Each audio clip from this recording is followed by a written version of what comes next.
E vamos fazer contato com o professor da Faculdade de Educação da USP, Daniel Cara. Bom dia, Daniel. Bom dia, é um prazer estar com vocês mais uma vez. Prazer é nosso. E ontem nós tivemos um desfecho de uma novela que já estava com um fim meio anunciado nos últimos dias, a demissão do ministro da Educação, Abraham Weintraub.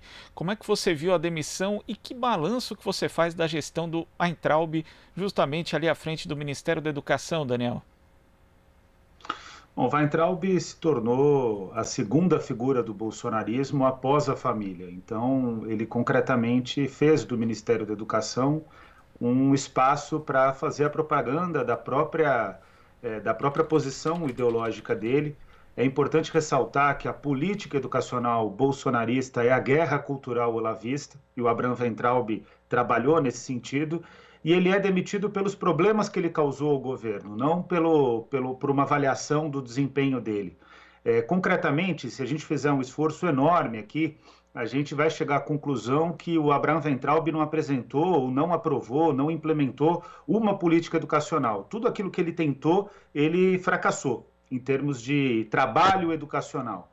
Mas ele se tornou uma figura relevante para o debate e para a posição bolsonarista, fazendo com que o Ministério da Educação servisse na prática como uma grande caixa de ressonância da propaganda do governo. Então, foi um ministro que fez, de fato, o Brasil andar para trás em termos educacionais. Agora, se ele não fosse tão verborrágico, certamente nesse momento ele continuaria no Ministério da Educação, porque o governo Bolsonaro, isso é importante deixar claro, ele não quer de fato realizar o direito à educação, ele de fato não quer trabalhar em prol da educação. É um governo que joga contra os direitos sociais. No caso da educação, isso não é diferente, muito pelo contrário, né? O objetivo do governo, inclusive, é aniquilar a educação, ciência e tecnologia. E o Abraham Weintraub, ele vai sair agora, né? Concretamente já saiu, vai chegar um outro ministro, mas o problema concreto da educação brasileira, a educação brasileira só vai respirar quando Jair Messias Bolsonaro deixar a presidência da República.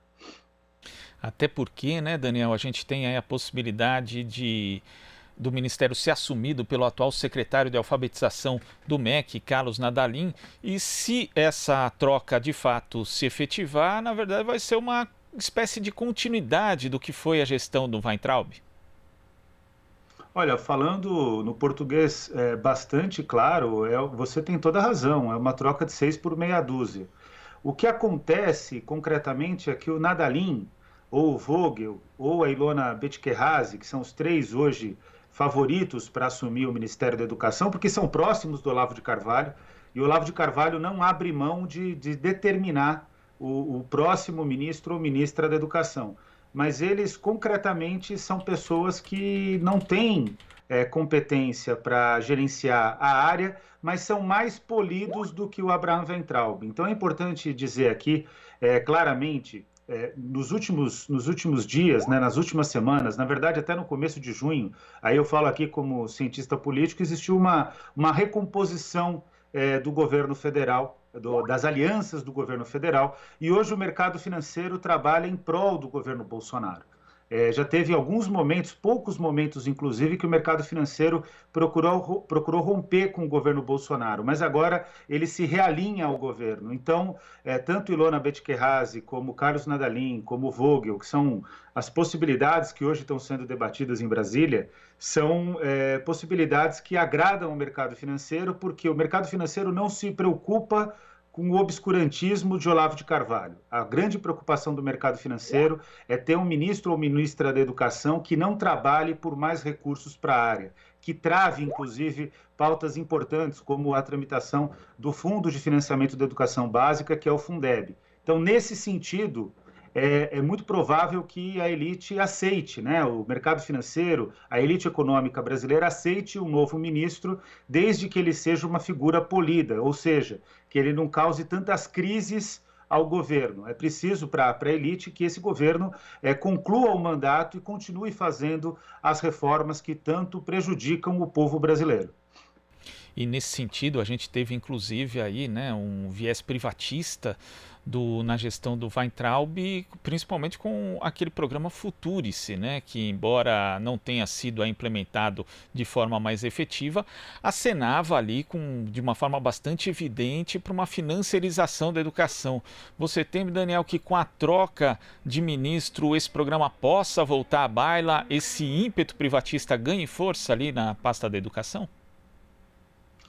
Vai ganhar força. A grande questão, né, que o Abraham Weintraub cometeu um erro estratégico é que ele rompeu com um pilar importante de sustentação do governo, que é o apoio da elite econômica. Ele rompeu com as fundações e associações empresariais, entre elas o movimento, na verdade nem movimento porque reúne meia dúzia de pessoas, mas a ONG Todos pela Educação, rompeu com a Fundação Lehman, que é do Jorge Paulo Lehmann, o homem mais rico do Brasil, ou o segundo homem mais rico do Brasil, rompeu com o Instituto Natura, do Guilherme Leal, então ele foi rompendo com pessoas da elite que, de certa maneira, tentavam construir uma aliança de gestão com o governo. Com a saída de Abraham Weintraub, matérias como o Futurice, ou mesmo a privatização da educação básica, o estímulo à educação à distância como o novo normal da oferta educacional, ou seja, há quem diga que, inclusive, a educação à distância veio para ficar, mesmo depois da pandemia. Então, essas organizações que apoiam essas teses, elas, na verdade, agora vão ter o caminho mais livre com qualquer que seja o ministro, desde que ele seja polido e que não ataque de forma tão frontal as posições dessas organizações. O Abraham Weintraub, ele é um privatista, mas ele é um privatista que queria estabelecer novas lideranças na elite educacional, na elite econômica educacional.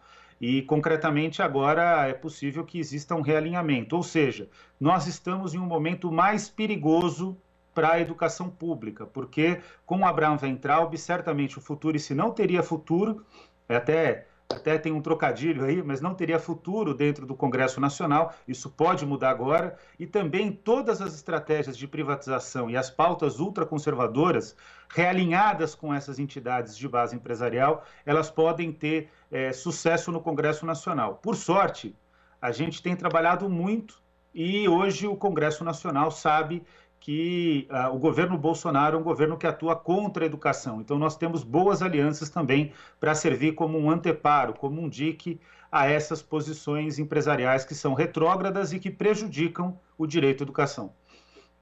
E quando você fala, né, dessa quebra em relação aí ao entendimento que havia com alguns institutos, algumas ONGs ligadas à área da educação, mas numa ótica mais financista, digamos, isso ficou bastante evidente quando o ministro ele fez um embate público ali com Priscila Cruz, que é a presidenta do Todos pela Educação, e que é uma ONG que tem uma inclinação, digamos, um direcionamento muito diferente, por exemplo, da campanha nacional da educação, né? São interesses privados ali que estão bem representados, então você acha que foi nessa não possível conciliação que acabou minando o poder ali de Weintraub e a sua própria figura, além, obviamente, dos outros problemas, né, do fato de falar muito e de tomar atitudes intempestivas do ponto de vista político?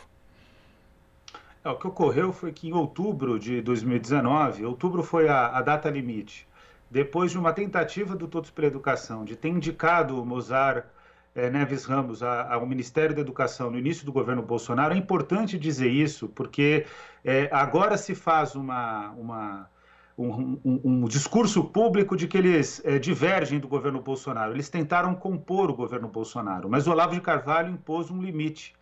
O Olavo de Carvalho tem como princípio a ideia de que a educação deve servir à propaganda bolsonarista. A educação deve ser uma estratégia de doutrinação da ultradireita. E eles caminharam nesse sentido. O problema é que até o Todos pela Educação aceitava essa posição. O problema é que o Abraham Weintraub não coadunou com toda a agenda do Todos pela Educação. E aqui vale a pena fazer uma crítica de que governos passados, mesmo governos de esquerda, sempre deram muito espaço a essa visão empresarial. E concretamente, cometeram um erro. Mal acostumados a terem as suas teses sempre aceitas pelo governo, quando teve ali uma divergência com Abraham Weintraub, que não foi por bons motivos, diga-se de passagem. A divergência se deu pelo fato de que o Abraham Weintraub não abria mão de fazer uma nova campanha em torno do currículo, não abria mão de fazer uma modificação curricular, divergindo da Base Nacional Comum Curricular do presidente Michel Temer, divergindo do Programa Nacional do Livro Didático. E nesse momento há um rompimento. Até outubro de 2019 estava tudo pacificado. E aí, por conta de interesses empresariais, começou a surgir uma forte oposição entre Todos pela Educação e Abraham Weintraub, mas o Todos pela Educação é extremamente irrelevante para a sociedade brasileira. E, infelizmente, o Abraham Weintraub hoje ele é relevante para o bolsonarismo, que tem 30% da sociedade brasileira. Então, concretamente, ele escolheu o Todos pela Educação para ser um adversário, porque é um adversário fraco. É um adversário que não tem penetração na sociedade. Tem penetração na imprensa, tem penetração perante os veículos de comunicação do João Dória, como hoje se tornou a TV Cultura, tem penetração em debates que são debates fechados de elite, mas que nem chegam nas escolas públicas. Então, concretamente, agora vai existir um realinhamento. O Abraham Weintraub ele cai, não porque polarizou com Todos pela Educação, que não significa nada na República, ele caiu porque polarizou com o Supremo Tribunal Federal e com o Congresso Nacional. E agora o que vai acontecer concretamente é que essas organizações de base empresarial, como são extremamente oportunistas, vão procurar fazer uma aliança com o próximo ministro ou ministra da Educação, e isso coloca em risco a educação brasileira, em relação àquilo que ela deve representar. A educação brasileira deve se pautar pela realização, pela consagração, pela universalização do direito à educação. Esse é o ponto que o mundo empresarial diverge, porque isso significa investir adequadamente em educação, isso significa valorizar professores, isso significa ter um currículo que, de fato, faça diferença na vida das classes populares, que faça diferença na vida da classe trabalhadora, que quebre os privilégios da elite brasileira. Esse é o ponto que existe aí uma divergência, e como diria Darcy Ribeiro, o problema da educação no Brasil é que a crise da educação não é uma crise, é um projeto. E é um projeto que sempre foi liderado pelas elites, e mesmo essa carapaça, essa camuflagem de bom mocismo, que razoavelmente recente, né, que começa em 2006 com o movimento Todos pela Educação, mas que tem aí forte amparo em várias organizações que são vinculadas a bancos, a empresas, a empresários. Mesmo com essa situação, a verdade é que a elite brasileira não quer garantir o direito à educação pública de qualidade, porque isso significa tornar a nossa sociedade mais democrática, como ensinou de forma tão bela e profunda Paulo Freire, Anísio Teixeira e Florestan Fernandes, que daqui a alguns dias, inclusive, nós vamos completar 100 anos do nascimento de Florestan Fernandes, o maior sociólogo da história desse país, e é preciso colocar essa questão, né, fazer essa comemoração, esse reconhecimento aqui na Rádio Brasil Atual. Vamos fazer sem dúvida. E Daniel, só para a gente concluir então, para alcançar um objetivo que a gente pode resumir talvez pela expressão de democratização da educação aqui no Brasil, vai ser relativamente indiferente quem estiver ocupando ali o cargo de ministro da Educação, se o presidente da República continuar sendo Jair Bolsonaro. É isso?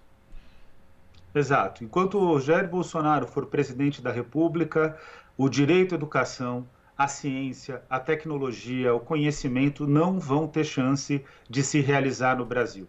O governo Bolsonaro é um governo obscurantista, e é importante ressaltar que a elite brasileira não se incomoda com o obscurantismo. O que a gente precisa construir nesse país é uma nova ordem econômica. Hoje, as pessoas estão a serviço da economia e estão sofrendo demais por conta da pandemia. E a gente precisa construir uma realidade em que a economia esteja a serviço das pessoas. Esse caminho certamente não é o caminho trilhado pelo presidente Jair Messias Bolsonaro, que sequer deveria ser presidente da República Federativa do Brasil. Daniel, queria agradecer muito a sua participação aqui no Jornal Brasil Atual. Até a próxima. Até a próxima, é um prazer sempre conversar com vocês. Prazer é nosso. Conversamos aqui com o professor da Faculdade de Educação da Universidade de São Paulo, a USP, Daniel Cara.